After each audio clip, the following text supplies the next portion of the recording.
Um, so guys, for the I still have the jazz playing. So for what we need on Monday, I didn't actually go through and model everything yet, but what I did here should actually be applied to the entire envelope of the building, right? So not exactly this. You guys have the opportunity to explore it and design it, cut doors out of it and stuff like that if you want. But we should have, full enclosure around all of these gaps in the building. The stuff that might actually wind up being underground, like down here, if this is actually going to be recessed into the ground, don't worry about it. It can actually still have a gap. We're going to put it into a landscape and develop drawings for it and stuff a little bit later on. Once you actually enclose it all with glazing, you've got your stairs in, the stairs have handrails, you've got some structure. We next week are going to start to do drawings, right? Technical drawings for these. And so our final is going to be, floor plan, roof plan, sections, elevations, and then some. I might actually not do the rendered axon section, but we will do an axon section. I'm probably not going to ask you to render it. We're not going to have time. So here's the complication. We are going to have a list of program that I'm going to provide for you on Monday. We're going to apply that program to this space. So that means that your stairs might shift a little. They might not. But the important part is the interior walls. The interior walls will need to be in the project, but it doesn't need to be anything super intense. So for instance, really, if you just say, actually, let me pull this thingy down and turn that on in the top view. So if this is kind of my top view here and I wanted to have a kitchen on this side and then a dining area on the other side, it's really as simple as creating a layer for interior walls, labeling it whatever you want to label it. I'll make it gold, sure. And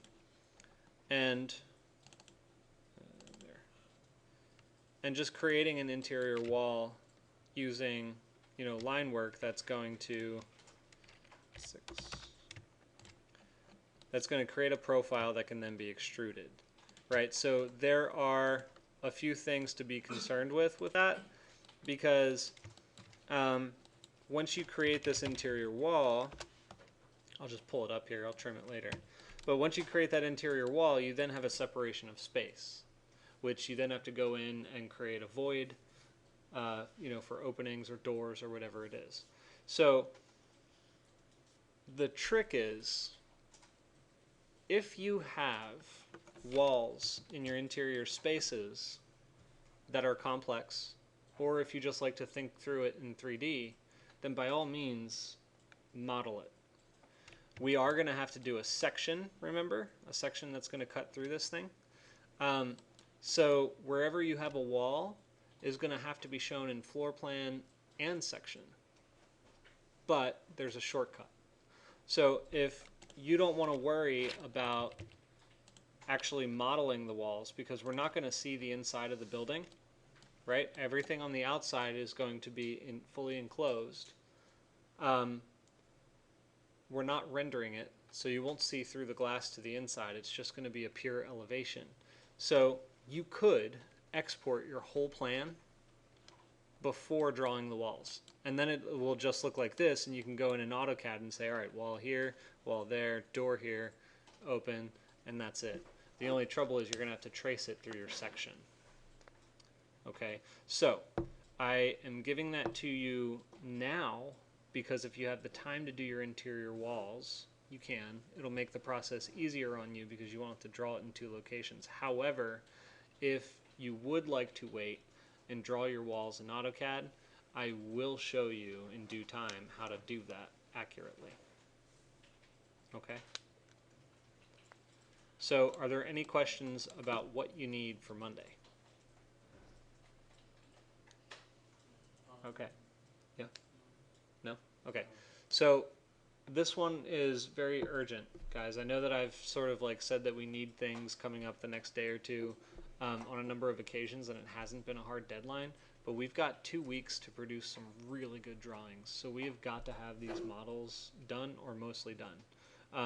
You can sort of take solace in the fact that your model doesn't necessarily have to be entirely done for you to start working on a floor plan, but you will have to have it entirely done for us to do the elevations. Okay? You said something about having on a board? Or? Yes. So we're going to have to do, I don't really have a graphic representation, but I can pull something up here.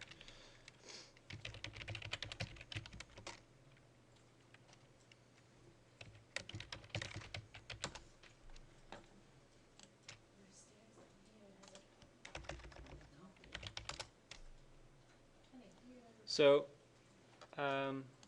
actually, let me just show it this way.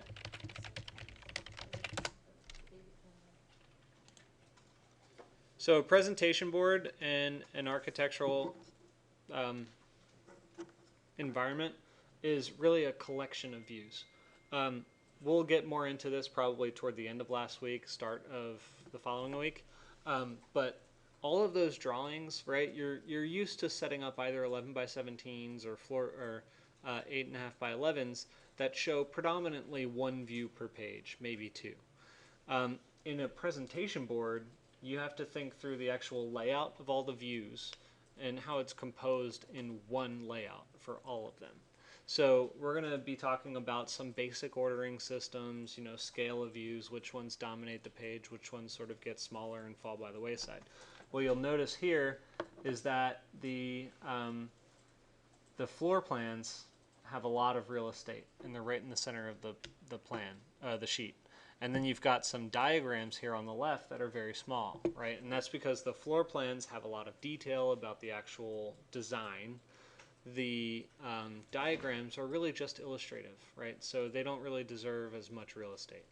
So that's kind of the stuff that we're going to talk about. So if you're interested in kind of looking ahead toward that, a good resource for you would be to go to issuu.com, ISSUU.com, and you can search for architecture portfolio.